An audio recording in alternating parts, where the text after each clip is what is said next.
Good afternoon. This is Dr. Dan Guerra from Med, coming to you from Med Studios from the Pacific Northwest, inland northwest of the United States. Today we're going to do a discussion that's more of a general biochemistry lecture. I know that sounds terribly stimulating to most people, but to those few that might find that even announcement to sound boring or off-putting, believe me, it is neither boring, doesn't have anything to do either with any kind of pudding, because I don't like pudding. Full stop on that. Actually, this is going to be fun because I'm going to teach you something about carbon-1 metabolism. Now, why that's important is because of all the previous lectures we've been giving lately on the immune system, particularly the Diaeventology lectures that I've been going on about, discussing glial cells and natural killer cells and also T cells. And so we talked a lot about epigenetic reprogramming of chromatin and histones. And one of those particular mechanisms is methylation. So I wanted to tell you where the methyl group comes from. So it doesn't just seem like it comes deus ex machina. It comes from central metabolism. And so when we understand that, we begin to see how all this integrates into normal physiology, and indeed how it can be called upon when there is stress to the system. So let's get started for that way long-winded introduction, I think, much longer than I want it to be anyway. All right. So we're going to have an epigenetic view of carbon-1 metabolism. That means the transferal of carbon-1 units from one molecule to another. Of course, a major player that we've been talking about is a methyl group, a CH3 group. That's me. I'm Professor Dan Guerra. I've been a professor of biochemistry for over 30 years. That's hard to believe because I'm so young. But I was and have been that for 30 years. Also in other things like immunology and molecular genetics. I am also currently the Chief Scientific Officer and co-founder of a company called Med. And these are Med video lectures put on by me as free of charge to give you an idea of what we do at Med. We go into the scientific literature, we bring it forward to our clients in such a way that it is understandable and, of course, most importantly, vetted. The evidence is vetted on a specific topic that you may be interested in. Anywhere from a layperson or even a high school student, college student, medical student, law student, vet med student, anybody from any walk of life, really, that might have a biomedical question. We go into the scientific literature and try to answer that as carefully as we can at the level that would be necessary for a person to be able to interpret and understand it and utilize that information to their own ends. Okay, so that's what Med is. There's my Facebook page where I put all of these video lectures. There's our email address for the company, info@veramed.com. Contact us there. You can get an idea of what we do by looking at the website, visiting it, and there it is. Okay, so there I am. It's the 12th of May. That means it's a Saturday. That means it's the day before Mother's Day. Once again, get those flowers, get those chocolates, do everything you possibly can for your mother and any of your other loved one females on Mother's Day. All right, let's get going. So today we're going to actually talk about folic acid. Yeah, folic acid is also known as vitamin B9. What are some of the functions and mechanisms of action? Now, I know it sounds weird. He said C1 metabolism. Guess what? Folates, that's what they do. Their function is to transfer carbon-1 units. All right, so we have to talk a little bit about regular nutrition. So folic acid is also known as vitamin B9. I'm not really going to do any nutritional aspects of it, although we could. Right now, I'm just going to tell you that folic acid is, because of the nature of its function, directly related to epigenetics, cellular differentiation, lipid metabolism, amino acid metabolism, nucleotide metabolism, vitamin B12 action, and the methylcobalamin cycle, which we'll see in a little while, and in all aspects of DNA, replication, that is DNA synthesis, recombination, and repair, the R-cubed phenomena. All right. This comes from a nutrition book. What we see with folic acid is that it arrives to us in metabolically useful form as tetrahydrofolates. You'll see the structure of that soon. And it comes to you with different oxidation states of the C1 group. So you have a formyl, a methylene, a formamino, and a methyl. Okay, so these are different oxidation states of C1, and those are all necessary for given metabolic pathways. So 10, and the number there is where you find the C1 linked covalently to the tetrahydrofolate molecule as the parent molecule.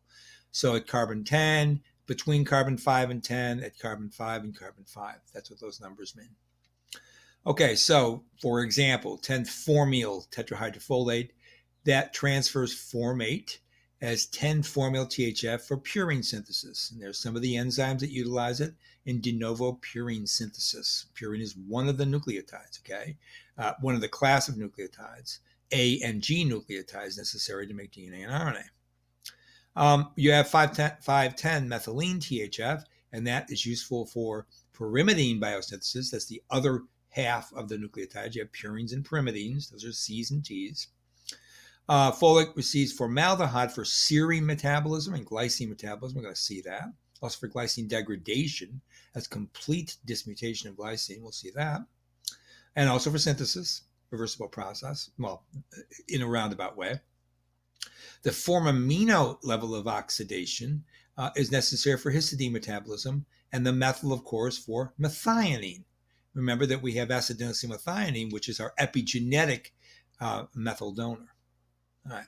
Now, just briefly, if you were taking this as a nutrition course, you would learn that folic acid deficiency is very well understood and described, and it's very dangerous, although it's very hard to find in this given day because folic acid is found in vegetables, for example.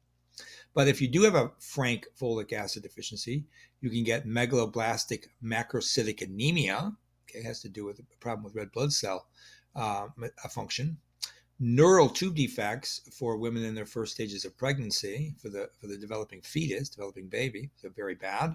That's why often folic acid is added to the diet when women are pregnant.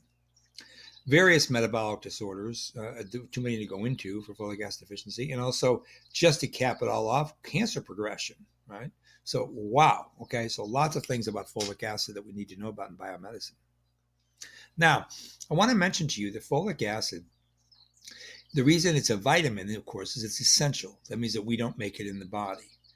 Whatever isn't made in the body is normally made, of course, by some bacteria. Bacteria make everything. Now, bacteria don't do it, the fungi do it, but the bacteria probably do it as well, right?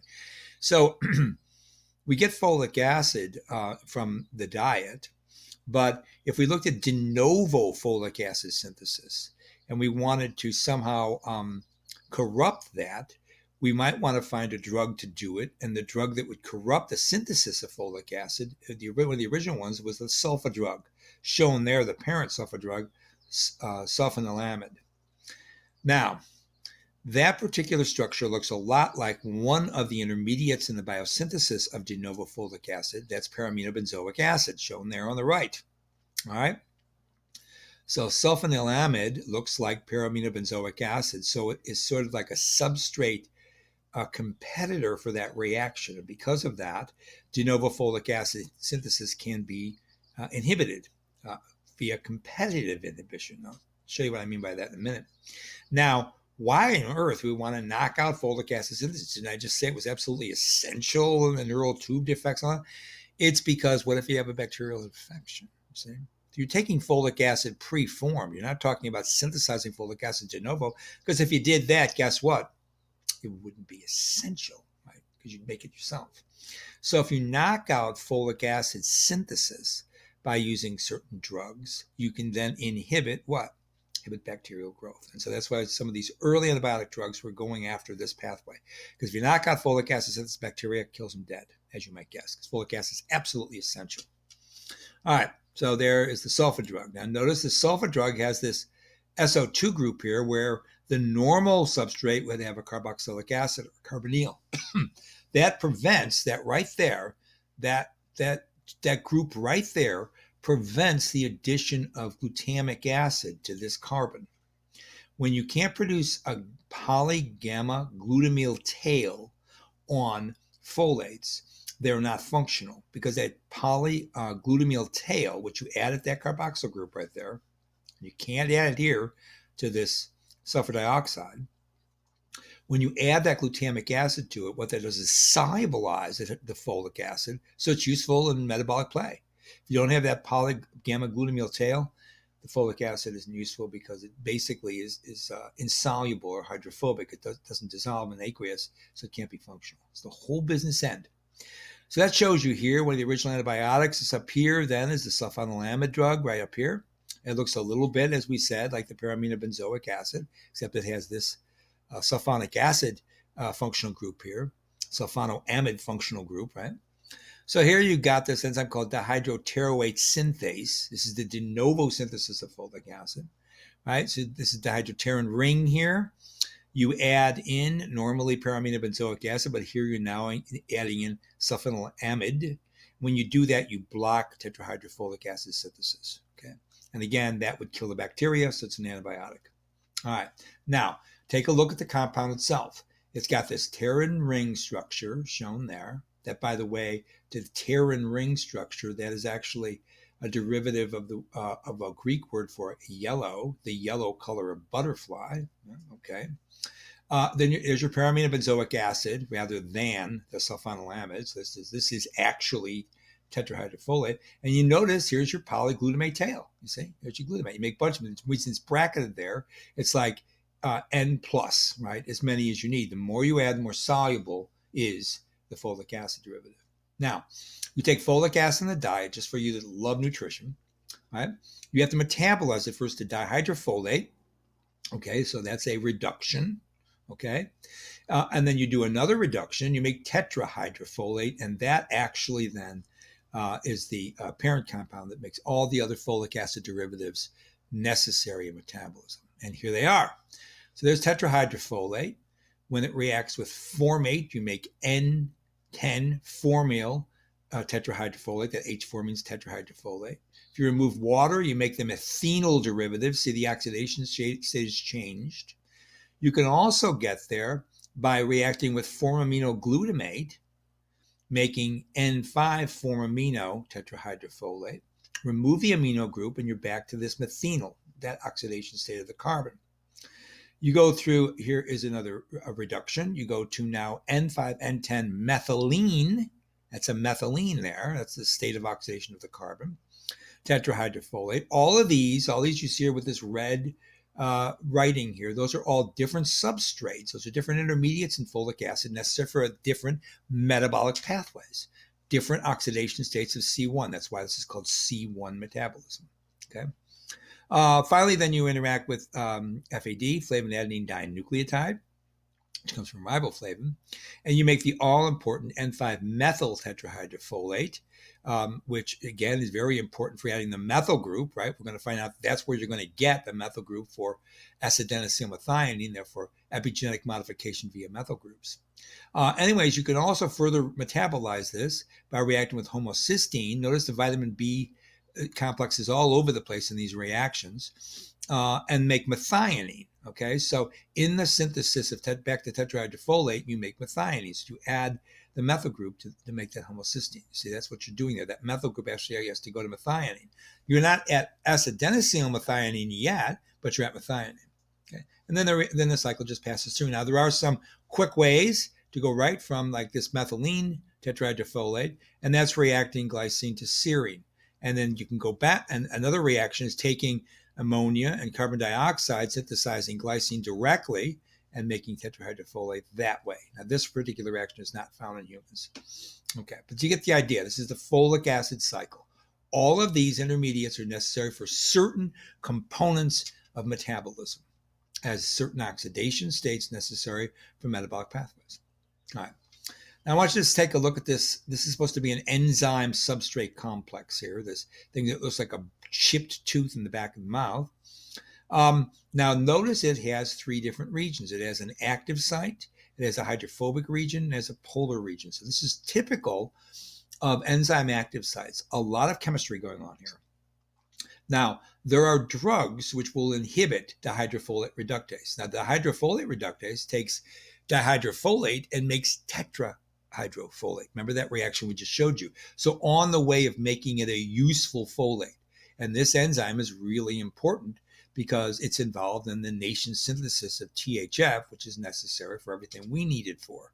So this is an enzyme we have. We have Dihydrofolate Reductase, DHFR it's called. We have multiple drugs that attack it. Again, why we want to attack that? We would attack it when we wanted to stop things like neoplasia, or that is cancer cell growth, because though cancer cells grow more rapidly than somatic cells and the overall normal host cells. So if you knock out rapid cell division, one of the ways to do it is knock out folic acid synthesis, because it's absolutely necessary for all those reactions we just told you. So take a look at this is like looking at specific chemistry that knocks out specific portions of the enzyme itself. So here you've got triazine that binds where the pterin group would go. Here you have ethylbenzene, that's ethylbenzene, and that would be where the PABA would be. And here is the sulfonyl fluoride, which will knock out the serine residue, the active serine residue in the polar region of the enzyme. Remember what reaction we're looking at? Dihydrofolate to tetrahydrofolate, and we're using NADPH to NADP. Okay, there's an NADH-dependent enzyme, but the NADPH-dependent enzyme is probably the most important one. Okay. So when we think about this, I want to just branch off a little bit and talk about enzyme inhibition, because there are certain pharmaceuticals that act as enzyme inhibitors, such as some of the sulfa drugs. They're not as common as you might think for pharmaceuticals, and there's various reasons for that. But I think they might be coming back, or they never really left. But the pharmaceutical companies are always looking for better ways to inhibit reactions. And so they never have left very far the camp of enzymology from the biochemists that work in their groups. So the people that are studying enzymology want to know about enzyme inhibition. And here we go. That's the kind of stuff I teach in general baby biochemistry. All right. So you have competitive inhibition where the substrate and the inhibitor bind to the same site. They compete for the same site. That's why I call competitive inhibition. And if you draw that out in enzymological terminology, E is enzyme, S is substrate, enzyme substrate complex, enzyme free, product free. Like a typical enzyme catalyzed reaction works this way. Now you notice when you have a competitive inhibitor, it binds only to free enzyme. See, I binds to free enzyme only, completes with S, which is the natural substrate.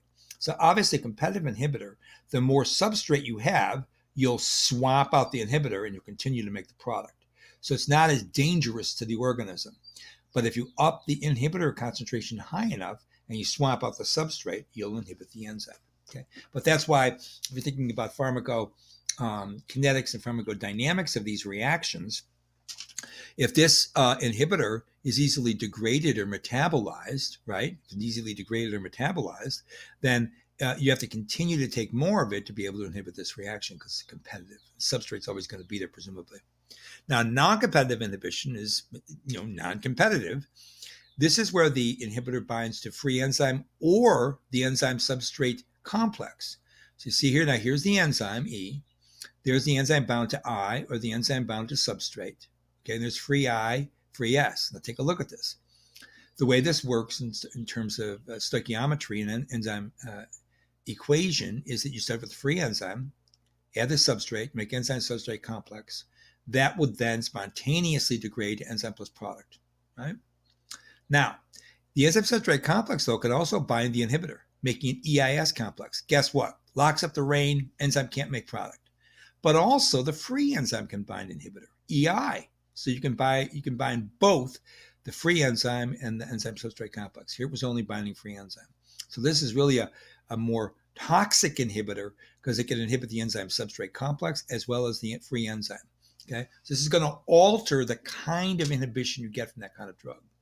Finally, there's uncompetitive as opposed to non-competitive. This is where the inhibitor binds to the enzyme substrate complex only, so it doesn't bind to free enzyme. So you lock up a substrate, which is not good, right? Because remember, you have multiple enzyme molecules, multiple substrate molecules. You're swapping out, you're sucking in the substrate to the reaction. Then the inhibitor likes the way that structure looks, binds to it, the conformer, and you can't make product. So the inhibitor binds the ES complex only, increasing substrate favors the inhibition by. So if you add more substrate, right, that's not going to help you here at all. Totally different than these other ones, right? All right. So we can look at this now in terms of enzyme kinetic graphs. These are called straight up plots on the top, and these are called double reciprocal or Lineweaver-Burke plots on the bottom. Standard enzymology, anybody that's taken first semester biochemistry, I know you've done this. I know you medical doctors love this part of biochemistry. I could always tell when this part of the course, you guys were super stimulated. Now, straight up plot, we're looking at here a couple of enzyme parameters, Vmax and Km. There's a lot of detail of what I mean by Vmax and Km, but for purposes of this brief introduction to it, Vmax is just the maximum velocity the enzyme can take, the most amount of product that enzyme can make just in terms of the thermodynamics of the reaction itself, which is dependent upon the structure of the enzyme, which is a protein. The Km is the binding of the substrate, okay? Actually, Vmax is half the Km, if you want to know the mathematical association here. Now, the important point is that if you affect Km, you're going to affect the amount of substrate that binds. So you're going to need more and more and more substrate if you are increasing the Km. Increasing the Km means you're increasing the concentration necessary to get to half maximum velocity. Okay, so Km is half maximum velocity. That's what these curves are going to. So in a competitive inhibitor, then the Vmax isn't affected ever, but the Km is increased because you're affecting the binding of the substrate, right? So you're pushing it in this direction. You're pushing it in this direction. If you do a double reciprocal plot, you can see that the x-axis and the y-intercept change in the way that the double reciprocal plot is done, and you can see that it alters the Km. So you've shifted the Km. That's the double reciprocal. You've shifted the 1 over the Km, okay, because this x is actually 1 over s. So that means directly then you're increasing the Km because it's a reciprocal. Okay. Take a look at what it does with competitive. We told you before what it's doing. Vmax is decreased. So you're decreasing the actual overall maximum velocity of the enzyme. It means the enzyme itself is corrupted, right? It doesn't matter about substrate here. The enzyme's corrupted because remember it binds to free enzyme, right? And so you see here that the Km hasn't changed because it doesn't matter how much substrate's there, but it does matter about how much enzyme is there. And the uncompetitive screws up both the Vmax and the Km. It alters the way that, because you're inhibiting here both, remember what that's doing, right? You're knocking out the enzyme substrate complex and the free enzyme. So this is really a very deadly competitive, the uncompetitive inhibitor. All right, so that's your enzyme inhibition fast track story for this afternoon. We can do more of this, don't worry. And we will later. Now, I know this is terribly complicated to look at, but it's not. We already saw these reactions. So here's folic acid from food, right? You make dihydrofolate. Okay, there's dihydrofolate reductase. This is telling you how fast these reactions are. Here's dihydrofolate reductase again, making THF. All these reactions then are all making those individual intermediates. There's 10-formyl, 5-10-methenol, 5-10-methylene, 5-methyl. Remember all these reactions here. Now, notice that there are a lot of other compounds necessary for it to make all these different derivatives. Here you need biopterin, okay, tetrahydrobiopterin. That's a really important cofactor in this reaction, okay? You need vitamin B12 over here. Now, here is tetrahydrofolate, and it's coming from methionine to homocysteine. Remember this reaction, right? You need vitamin B12 for that reaction. Remember that that's coming from methionine metabolism. You made homocysteine to methionine, okay? And then methionine makes acetyldenylyl methionine when it picks up the adenylyl group. That's a methylating reagent that we talked about. When you remove the methyl group, you make acetyldenylyl homocysteine, which then is converted to homocysteine, which gets back in the metabolic place. This is an entire cycle on its own.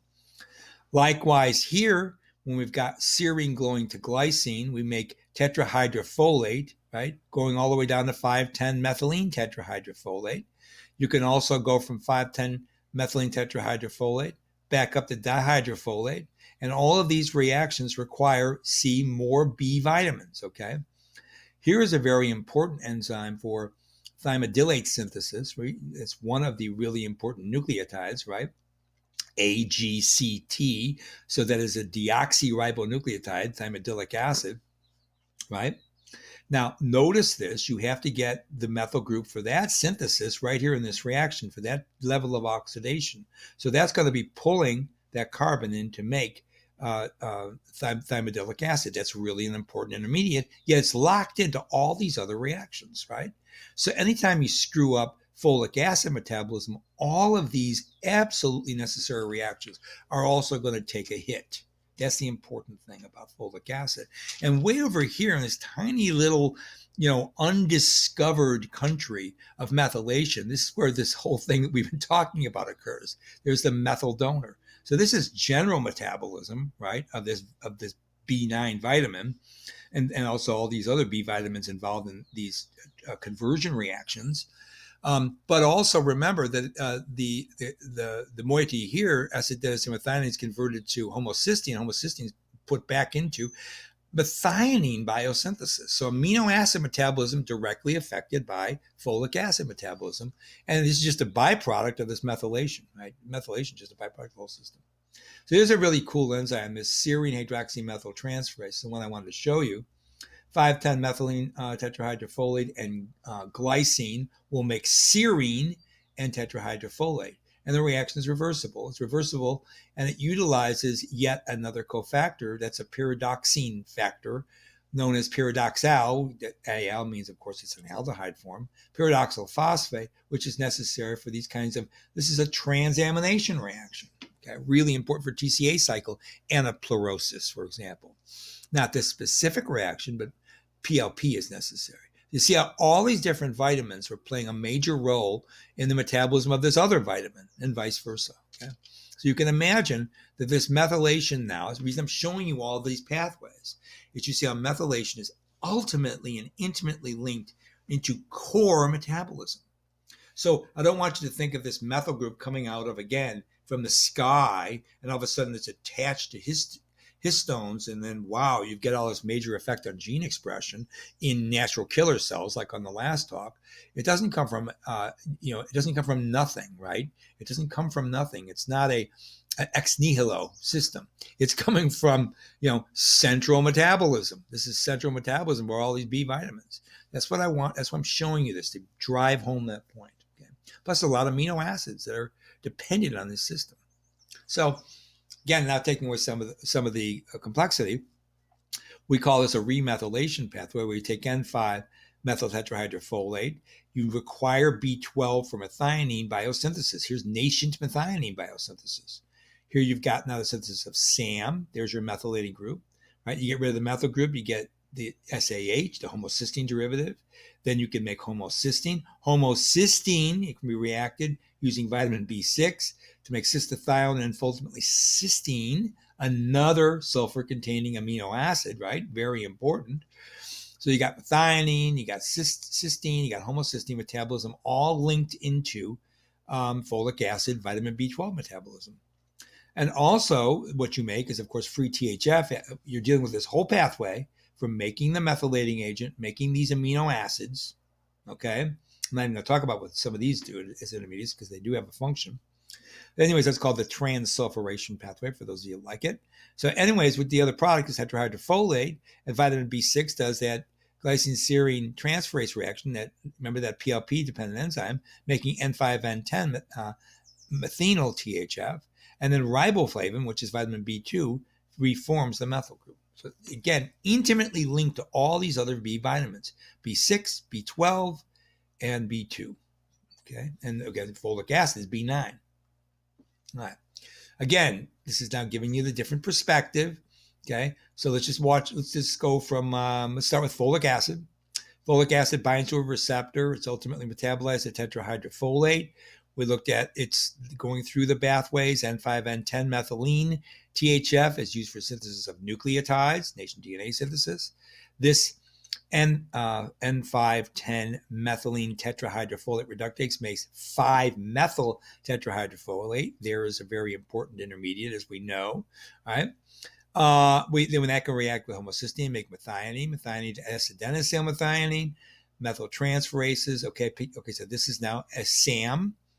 And that takes DNA, proteins, and lipids, right? So, for example, the lipids would be ethanolamine, making choline. And, of course, we talked about histones here. And, of course, C5 of cytosine in DNA, right? And that's methyl epigenesis. I call that methyl epigenesis because now you've got methylated DNA, methylated proteins, and methylated lipids from this pathway, right? Then you're back to making homocysteine, and you drive it back through, okay? And cystathione, of course, is also, I'm not going to go into what that's necessary for, but this is a vitamin B6 dependent enzyme. Okay. Now, what's missing so far, we talked about where carbon comes from, right? From glycine and serine. But where, and we know that that ultimately ends up in S-adenosine with thionine, and that carbon can end up as a methyl group, that oxidation state, which then goes on to methylate histones in DNA and ethanolamine for phosphatidylcholine biosynthesis. Also, histidine biosynthesis is necessary there. Now, all that, cool, but remember, it's S-adenosine with thionine. So you have to get adenosine. So adenosine actually can be translocated into cells. In fact, this is a paper from Targeting Epigenetic Machinery of Cancer Cells, looking how cancer cells can pick up adenosine, because you need adenosine reacting with homocysteine to make inosine, to make purines, right? So remember, too, that that's also necessary to make S-adenosyl homocysteine and drive these whole reactions. Now look at here, all the reactions. There's S-adenosyl with thionine again. But now dig this, it's also homocysteine is necessary to make glutathione, right? Glutathione is that tripeptide that's necessary for removing reactive oxygen species and also for amino acid translocation. So this is like a really important, fundamental, embedded primary metabolic pathway sequence. Okay, here's this thymidylate synthesis, deoxythymidylate monophosphate for DNA synthesis, right? All these precursors are necessary. There's N5, N10 methylene.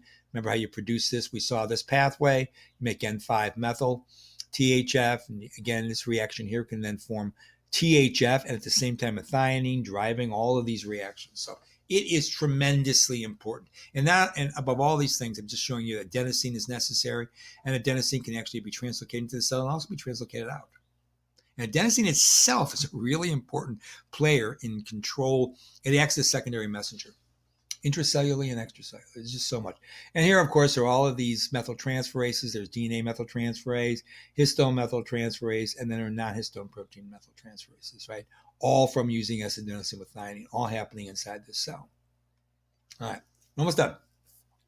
This is a paper called From Frontiers in Immunology from 2013.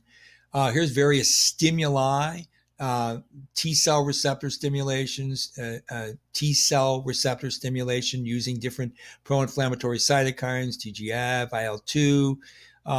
Not sure about how you make this particular intermediate here, but again, another TCR stimulation. All we know is this intermediate does not need TCR stimulation, okay? Now, what are we talking about here? There are 4 distinct regions. This is all talking about an enzyme called the FOXP3 gene. Now, why are we interested in all this stimulation and all this modification of methylation, okay, all this methylation patterning for this one gene that's going to be made, okay?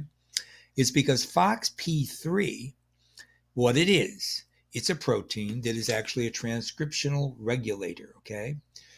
And it's necessary for the development and inhibitory function of Tregs.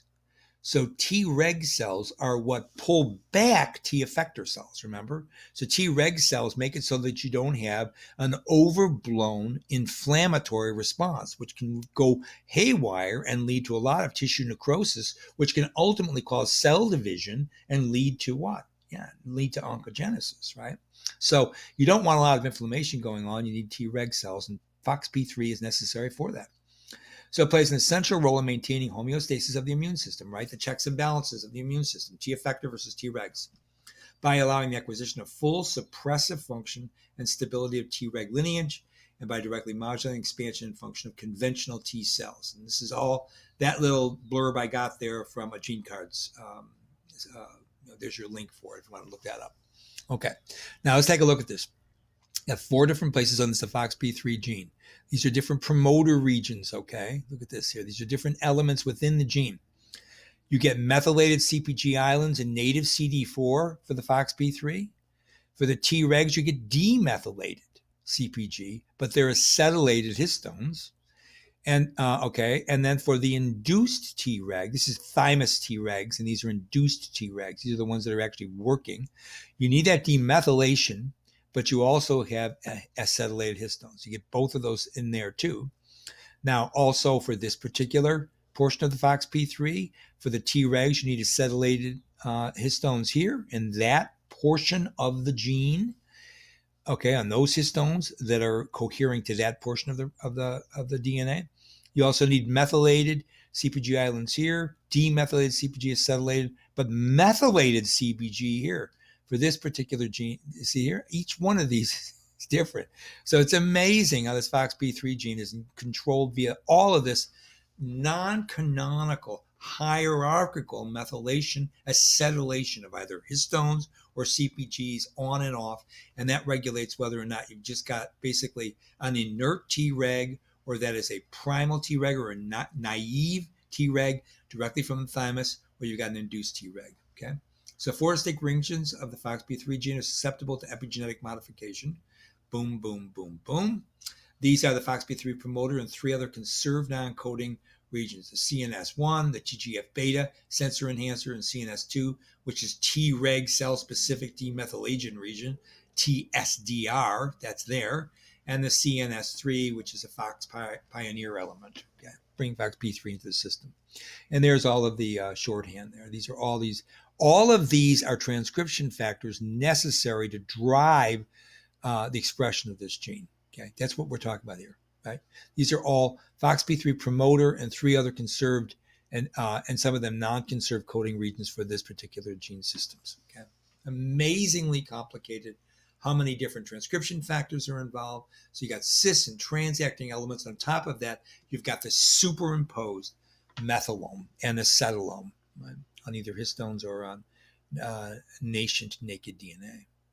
All right, so how does this react back? How does this fall back into our Diaeventome? Well, I've modified my old Diaeventome slide to kind of like bring in new ideas.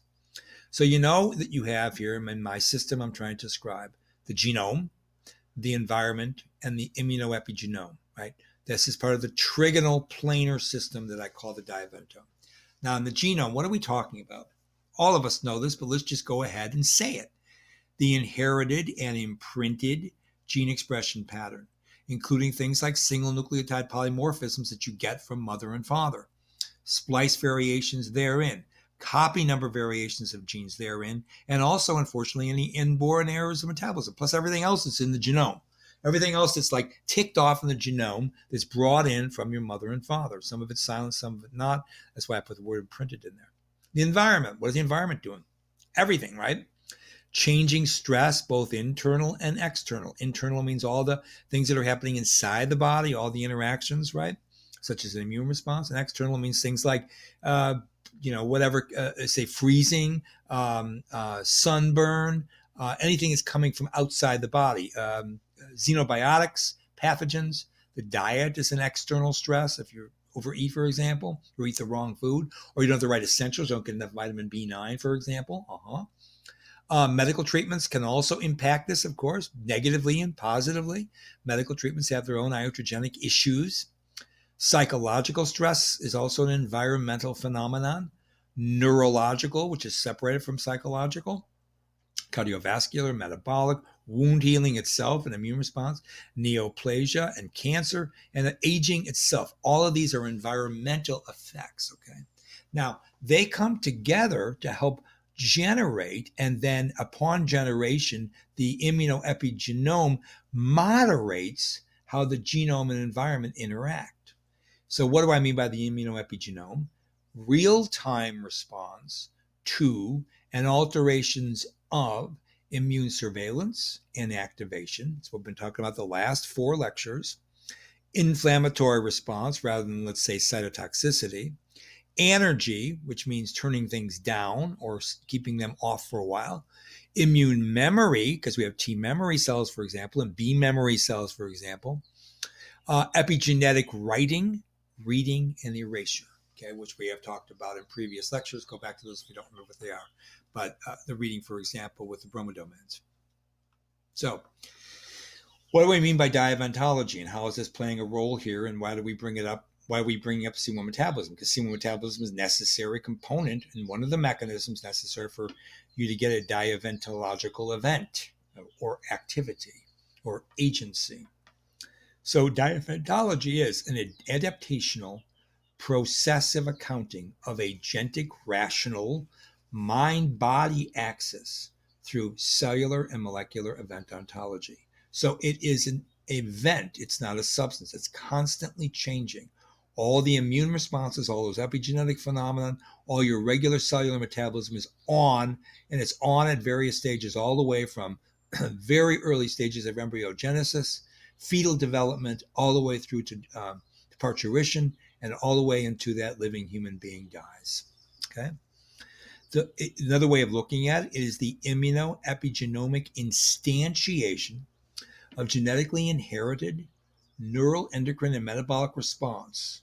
This is just like writing down what we just saw in the slide before, to the micro and macro environment, inner and outer, through classical constitutive surveillance and acquired effector cellular and humoral defense stratagems, that's your immune system, using reversible covalent modification, such as the epigenetics, and the hydrophobic interactions of nucleic acids, proteins, and lipids, which we haven't discussed, the hydrophobic interactions. That's on my list of to-do things for a lecture. Also, we can say that diaeventomology may be it is indeed a newly imagined, and it's scientifically informed and expanding central molecular theory. Expanding because we constantly are trying to find other ways to describe it in overall living systems. It's a molecular theory, of course, and it involves things like free will driven agency, because the brain works under that agency, right? So you have to think about how the brain functions in terms of learning, and that then affects how the body deals with the environment, and the way the body deals with the environment according to how the genome interacts with it derives the Immuno Epigenome, which then links to the diaeventomological system. Okay, and attempts to provide a means. Okay, this whole system I'm talking about is providing a means to understand. That's all we're doing. Core event ontology of individualized human medical states, because ultimately we should be able to derive this system so that we can look at individual medical situations from at one person at a time, and one person as they age through life, right? If we can get a handle on some of the regulation and some of the regulatory motifs of the Diaeventome, and that's ultimately what I'd like to be able to do, using the primary published literature and new experimentation, of course. So that's the end of it. We're finished for today. There's my Facebook page. You'll find this lecture and all the other ones there. I'm Dr. Dan Guerra, and there's the email address of the company and the website. We are scientists verifying published evidence in medical biosciences. So hopefully that wasn't as long as some of the other ones I've done. And really all that's left is to say, remember Mother's Day is tomorrow. Never forget getting something for your mother. Never, never, never forget that. Absolute sin. And then my sign off is bye for now.